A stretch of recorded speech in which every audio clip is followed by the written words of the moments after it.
जय हिंद प्यारे साथियों, मैं रोनित कुमार। अब आज बहुत ही खुशी की बात है कि बहुत दिन के बाद वीडियो बनाने का आज मौका मिला है, जिसमें बहुत ही मोस्ट इम्पोर्टेंट बायोलॉजी का चैप्टर सेल के बारे में पढ़ने वाले हैं हम लोग। अबाउट सेल को क्या कहा जाता है? साइटोलॉजी, स्टडी ऑफ साइटोलॉजी आज कॉल्ड सेल्स। कोशिकाओं को अध्ययन को हम लोग साइटोलॉजी कहते हैं। क्या? साइटोलॉजी। तो उसी के बारे में जानेंगे। तो सबसे पहले आप लोग से एक रिक्वेस्ट है कि आप ज़्यादा से ज़्यादा मात्रा में शेयर कीजिए। मन है तो आज हम समझेंगे साइटोलॉजी एंड कोशिका के बारे में कि सेल है क्या, आखिर सेल हम लोग को पढ़ना है क्यों? क्योंकि हमारा बॉडी तो सेल से ही मिलके बनी होती ना है।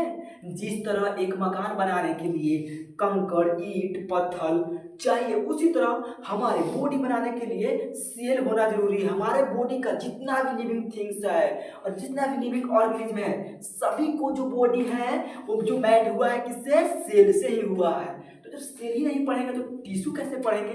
तो उसके बाद आएगा टिश्यू और सेल को आज हम पढ़ेंगे। पूरा तो नहीं होगा, बहुत लॉन्ग चैप्टर है, लेकिन इसमें बहुत ही आधा कुछ चैप्टर बहुत इंपॉर्टेंट हो जाएगा। तो आप लोग वीडियो को अंत तक जरूर देखिए और जो नहीं समझ में आएगा कमेंट सेक्शन में जरूर लिखिएगा, यही रिक्वेस्ट है। जो भी नहीं आएगा और जहाँ भी आपको डाउट लगेगा कमेंट में जरूर लिखिएगा, इसीलिए तो कमेंट बनाया गया है। तो समझिएगा सेल। सबसे पहले जानेंगे कि सेल क्या है। तो सेल के पहले डिफिनेशन जानेंगे कि cell is the fundamental structure and functional and biological unit. क्या है? आराम से बोलेंगे। A cell is the fundamental functional and structure and the biological unit, यानी कि मानव जीवन के या कोई भी जीव के संरचनात्मक एवं क्रियात्मक यानी कि स्ट्रक्चर एंड फंक्शनल बनावट एवं क्रियात्मक उनका कार्य भी होता है, उनको सेल कहा जाता है। And often in the organism is describe the building blocks of life. Cell से ही मिलकर इतना दुनिया है, लाइफ है, सेल से ही हुआ है। तो फिर से सुनेंगे क्या? Cell is the fundamental, functional and the structure and the biological unit of life are called cell। समझिए, सबसे पहले तो सेल आता है। हमारा जो है शरीर सेल से ही मिलकर बनाते हैं। सबसे पहले क्या होता है? सेल। जब सेल मिलेगा तो क्या बनेगा? टिश्यू। जब सेल मिलेगा तो क्या बनेगा? टिश्यू यानी कि ऊतक। उसका मिलेगा तो ऊतक बनेगा। जब ऊतक मिलेगा तो क्या बनेगा? ऑर्गन, अंग मिलेगा, अंग बनेगा, अंग। जब अंग मिलेगा तो क्या बनेगा? Organ system. क्या? Organ system. जब ऑर्गन सिस्टम मिलेगा तो क्या बनेगा? ऑर्गेनिज्म यानी कि जीव। वाह क्या बात है! Cell, tissue, organ, organ system, organism, यही तो है। ये तो समझिए यहाँ तक। सेल भी दो तरह के होते हैं। सबसे पहले तो ऐसे बांटा जाएगा फंडामेंटल पे, तो सेल इस तरह बांटा जाएगा। उनके आकाशेप के आकार पे दो तरह के होते हैं। एक होते हैं यूनिसेलुलर और एक होता है मल्टी सेलुलर, यानी कि जो होता है एक कोशिकाएं और एक होता है बहुकोशिकीय। एक कोशिका आप लोग देखे होंगे कि धरती पर बहुत सारे जीव को हम अपनी खुली आंखों से, ओपन आई से देख सकते हैं। देख सकते हैं कि नहीं? देख सकते हैं। लेकिन कुछ ऐसे भी जीव हैं जिनको अपनी खुली आंखों से नहीं देख सकते हैं। वो कौन जीव है? वही है जो यूनिसेलर है, यानी कि एक कोशिकीय है, जिसको हम लोग माइक्रो ऑर्गेनिज्म कहते हैं। प्रोटोजोआ, कवक, वायरस, ये सब क्या है? देख सकते हैं? नहीं देख सकते। उसका इफेक्ट देखते हैं। जैसे कोरोना वायरस है, कोरोना वायरस को अपनी नंगी आंखों से नहीं देख सकते हैं, क्योंकि एक यूनिसेलर है और उसको अपनी नंगी आंखों से नहीं देख सकते। उनको महसूस करते, उसका इफेक्ट आता है। तो ये समझिए, वायरस ना तो सजीव है ना तो निर्जीव है।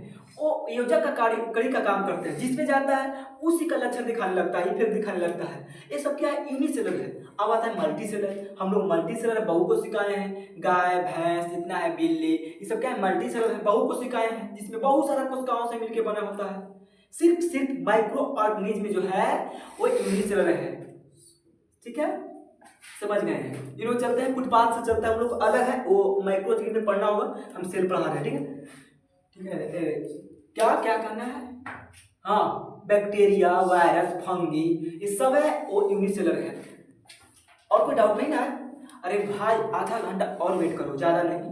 ठीक है, कहीं भी जगह लेके बैठ जाइए, इतना हल्ला क्यों कर रहे हो? बैठिए बैठिए बैठिए। ठीक है, तो क्या यहाँ पर समझ गए? यूनिसेलर और मल्टी सेलर। ठीक है, ठीक है, हो गया। तो समझ गए सेल से मिलकर टिश्यू। ये डिफिनेशन है कोशिका के। Cell is the fundamental structure, functional and the biological unit of the living things. यानी कि सजीवों के सकारात्मक एवं क्रियात्मक इकाई को हम कोशिका कहते हैं। समझ गए, जिससे बिल्डिंग बनाओ, जिस तरह घर बनाने के लिए, वो तो समझ गए। अब हम आते हैं, हम ये भी समझ गए कि स्टडी ऑफ सेल को हम साइटोलॉजी कहते हैं। स्टडी ऑफ सेल को क्या कहते हैं? साइटोलॉजी कहते हैं। बहुत सारे इंपॉर्टेंट पॉइंट है, लेकिन कुछ अगला वीडियो में बनाया जाएगा जो आज यहाँ पर हम बताएंगे। ठीक है, समझ गए। और हम आते हैं सेल के बारे में, तो कैसे सेल का अध्ययन हुआ वो सब हम जानेंगे। उससे पहले इधर सबसे पहले जान जाते हैं कौन कितने किए। तो सबसे पहले बात है कि एक सन 1665 की बात थी। यहाँ से पहले जब रॉबर्ट हुक ने एक बंद कमरा में अपने स्टडी सेल के बारे में अध्ययन कर रहे थे, तो अचानक उसी बीच कैमरा में आग लगा और रॉबर्ट हुक ने भागते भागते भागते भागते गया जंगल में। जहाँ जंगल पे कटाई हो रही थी, उसके जिस तरह लैब में खोज रहा था, उसी तरह उसके नजर आ गया पेड़ के छाल, जिसको कॉर्क बोलते हैं। क्या बोलते हैं? कॉर्क बोलते हैं। दोनों चिल्लाने लगा कि भाई, जिसका अध्ययन हम लोग स्टडी सालों से कर रहे थे, वर्षों से कर रहे थे, वो तो आज यह चीज दिखाई दिया। तो नाम दे दिया सेल। सेल बनने लगा कॉर्क कोशिका के, लेकिन देखा गया तो वो था डेड सेल। तो रॉबर्ट हुक द्वारा खोजा गया सेल का नाम है डेड सेल। ये तो समझ गए। अब आते हैं, पहले शुरुआत करते हैं। बहुत सारा इसमें कोशिका के अंदर बहुत सारा ऑर्गेनिज्म होते हैं, छोटे छोटे पार्ट होते हैं। तो सब कौन सा पार्ट को कौन खोज किए? एक ही आदमी सबको नहीं खोज किया था। सबसे पहले बताएंगे कोशिका के अध्ययन का मार्ग जो दिया था, अध्ययन का मार्ग जेड जैनसन एवं एच जैनसन दिए थे। कौन अध्ययन के मार्ग था? वो जेड जैनसन। कब? 1590 में कौन? जेड जैनसन और एच जैनसन ने मार्ग दिए थे कोशिका के बारे में। लेकिन अब आया था 1665 में, बताएं कि जिन लैब में वो अध्ययन कर रहे थे, आग लगा था, बाहर ही गए थे, उनको अध्ययन किया था रॉबर्ट हुक ने। और बताया था कि कोशिका एक लैटिन शब्द से मिलकर बना होता है, जिसका अर्थ होता है छोटा कमरा। कैसे कमरा जो है ईंट पत्थर बालू से मिलकर बना होता है, सबका अलग अलग काम ही होता है, उसी तरह हमारे सेल भी बना होता है। तो रॉबर्ट हुक ने बताए थे कि कोशिका जो होता है एक लैटिन शब्द से मिलकर बना होता है, जिसका अर्थ होता है छोटा कैमरा। और छोटा कैमरा नहीं, कमरा यानी कि रूम। समझ गए। और 1800 इसके बाद हुआ जो 1665 में थे, वो उन्होंने खोज किए थे, वो मृत कोशिका के खोज किए थे, रॉबर्ट हुक ने बताए थे। ठीक है।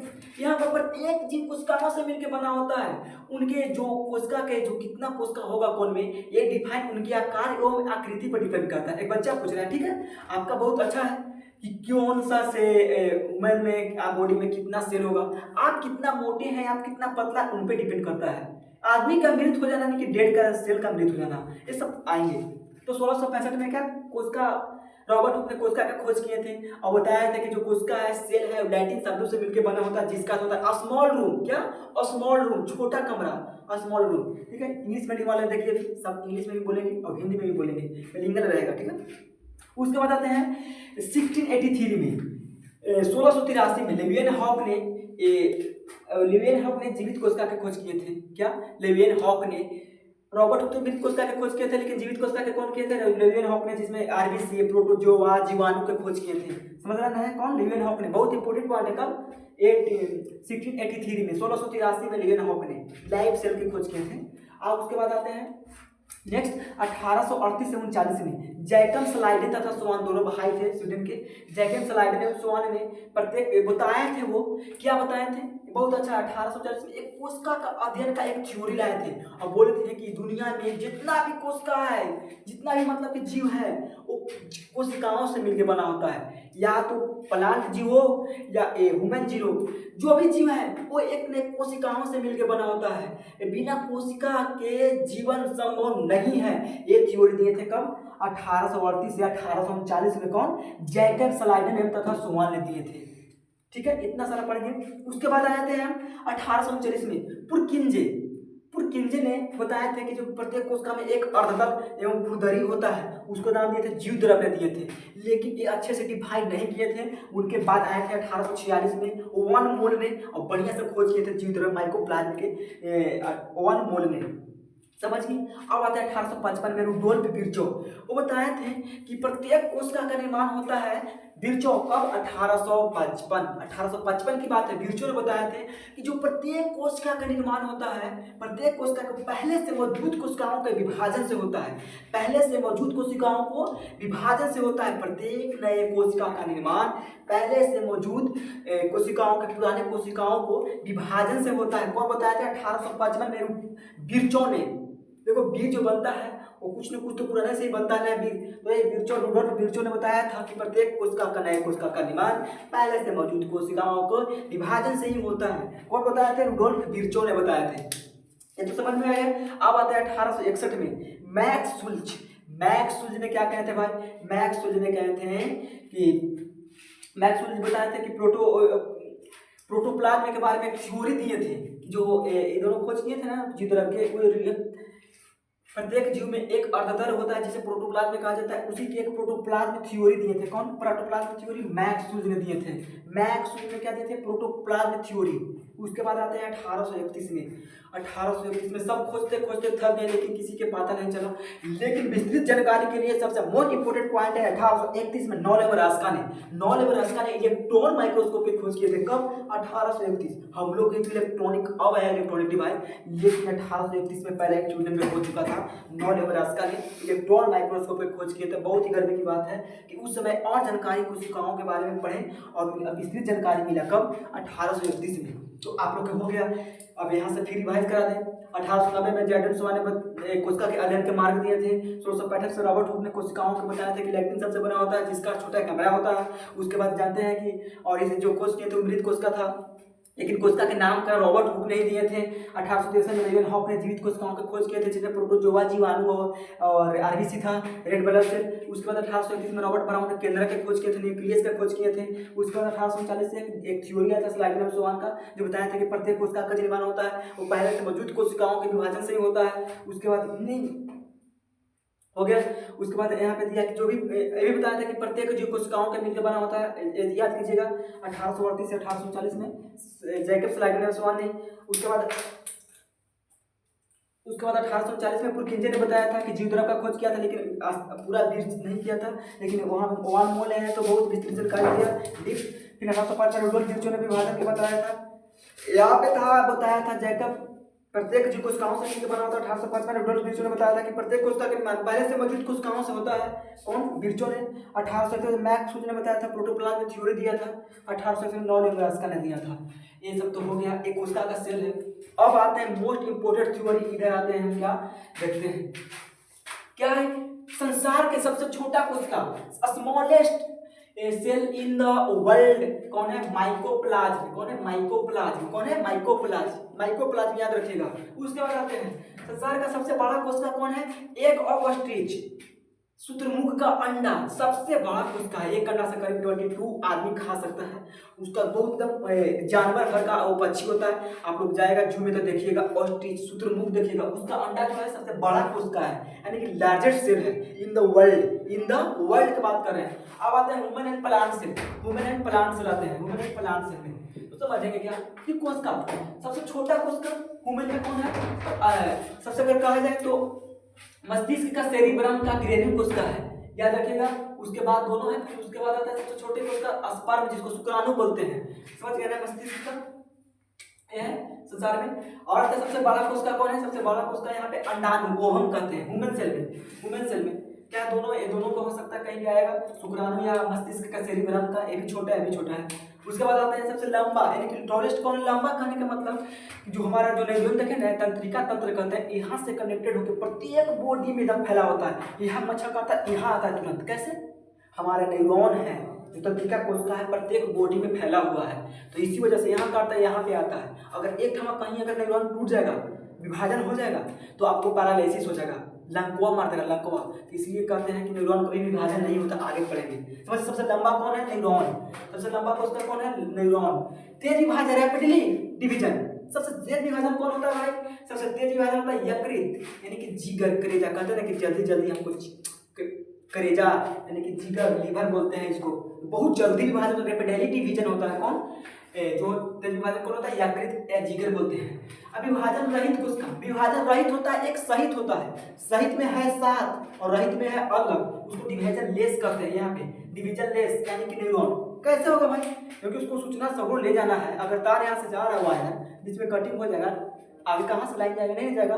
तो उसी तरह जो न्यूरॉन है पूरा कोशिका में फैला हुआ है, तो कैसे डिवीजन होगा? तो डिवीजन लेस है, डिवीजन लेस, विभाजन रहित। कौन? न्यूरॉन, तंत्रिका तंत्र। अब आते हैं आत्महत्या की थैली। सोसाइटल बैग किसको कहा जाता है? हमारे कोशिका में हम बहुत सारे आज रोजिना डेली लाइफ में कुछ ना कुछ मतलब कि खराब पदार्थ को हम लोग खा लेते हैं तो वो बहुत नुकसान पहुंचाता है। जैसे ही खराब पदार्थ अंदर जाता है तो एक थैली रहता है, वो थैली से फटता है लाइसोसोम और उसको नष्ट कर देता है। हम डेली लाइफ में रोज न रोज भोजन के साथ सूक्ष्म जीव वगैरह के और अलग पदार्थ को खा लेते हैं तो उसको नष्ट कौन करता है? लाइसोसोम। आत्महत्या की थैली कौन है? लाइसोसोम है। समझिएगा क्यों कहा गया है ये भी बता दिए। अगर कोशिका का ऊर्जा गिरी, पावर ऑफ हाउस हम लोग खाते हैं तो कहीं ना कहीं संचित रहता है। जैसे ऊंट में देखा होगा उससे कुबड़ पर रहता है क्या? वसा फैट रहता है जो विकट परिस्थितियों में काम आता है। तो हम लोग एक माइटोकॉन्ड्रिया जो लोग खाते हैं वह एटीपी में संचित होता है, एडेनोसाइट ट्रिफॉस्फेट में जाके संचित होता है और वहाँ पे जाके स्टोरेज होता है कहाँ? माइटोकॉन्ड्रिया में। पावर ऑफ हाउस माइटोकॉन्ड्रिया, ठीक है। अब आता है प्रोटीन का कारखाना। हमारे यहाँ दो तरह के पाया जाता है, देखा गया है कोशिका में कि एक अर्धतल पाया जाता है जिसमें दो तरह का होता है, एक खुरदरी और एक चिकनी एंडोप्लाज्मिक रेटिकुलम। एक होता है चिकनी स्मूथ एंडोप्लाज्मिक रेटिकुलम, एक होता है प्लेन। तो स्मूथ वाला में देखा गया है कि प्रोटीन का दाना छोटे छोटे रहता है, उसको राइबोसोम कहा जाता है। तो प्रोटीन का कारखाना किसको कहा जाता है? राइबोसोम। और ऊर्जा मुद्रा करेंसी किसमें जमा होता है? एटीपी में। माइटोकॉन्ड्रिया में किसमें? एटीपी में, एडिनोसाइन ट्रिफॉस्फेट एटी रूप में ऊर्जा का मुद्रा के लिए। अब आता है पादप कोशिका का रसोई घर। पादप कोशिका में रसोईया का काम कौन करता है? क्लोरोफिल। क्लोरोफिल 3 प्रकार के बताया गया था, लवक, क्लोरोफिल, हरित लवक जिसको बोला जाता है। अब कोशिका का दिमाग, ब्रेन, तो कौन कोशिका का डिवीजन में काम करेगा? कौन डिवीजन में काम करेगा? केंद्रक, न्यूक्लियस। कोशिका का दिमाग न्यूक्लियस बोला जाता है, समझ गए। अब सबसे बड़ा और लार्जेस्ट ऑर्गन केंद्रक भी है, सबसे बड़ा वही है, डिवीजन होकर नए कोशिका का निर्माण करवाता है। और सबसे स्मॉलेस्ट ऑर्गन राइबोसोम। अब आते हैं क्या? गुण उत्पन्न करने की, यानी कि आपका क्वालिटी जो जनरेट करता है जनरेशन बाय जनरेशन, वो कौन है? जीन। डीएनए के क्रियात्मक खंड को क्या कहते हैं? जीन। डीएनए के खंड को डीएनए डीऑक्सोराइबोज न्यूक्लियस एसिड, आरएनए के full form ribose nucleus acid. DNA गुण उत्पन्न करने की इकाई को क्या कहा जाता है? जीन, जो डीएनए के क्रियात्मक खंड है, समझ गए। तो संसार का सबसे छोटा कोशिका माइकोप्लाज्म, सबसे बड़ा कोशिका ईग ऑफ ऑस्ट्रिच, उस सबसे छोटा कोशिका अब आते हैं ह्यूमन सेल में शुक्राणु कर सकते हैं, मस्तिष्क का सेरिब्रम एग्रीनल कोशिका कर सकते हैं। सबसे बड़ा कोशिका कौन है? अंडाणु जिसको बोलते हैं।